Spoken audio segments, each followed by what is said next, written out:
When you have finished printing and you want to clean it, you have to move the extruder to the right. You have to open the door and put one of the wooden sticks stuck in this way. Place one of the included containers under the extruder. In the tablet, the temperature must be increased to 180 graus. Once it is at 180 graus, press one click the extrusion and begin to extract a large part of the maltose that is still left. When almost all the maltose has come out, you can add water with the included syringe, being careful not to be too close because this will start to release steam, so you don't burn yourself. Here the hot water will help dissolve the remains of maltose so that everything that is left inside comes out. To let this flow, you have to push a small screw with one of the wooden sticks.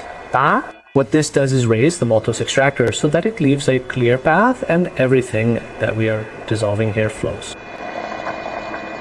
This is a bit tricky, but there will come a point where this will start to flow much faster. Then once this is clean, we lower the temperature. According to the manufacturer, you should wait about half an hour for it to cool down completely before turning the machine off.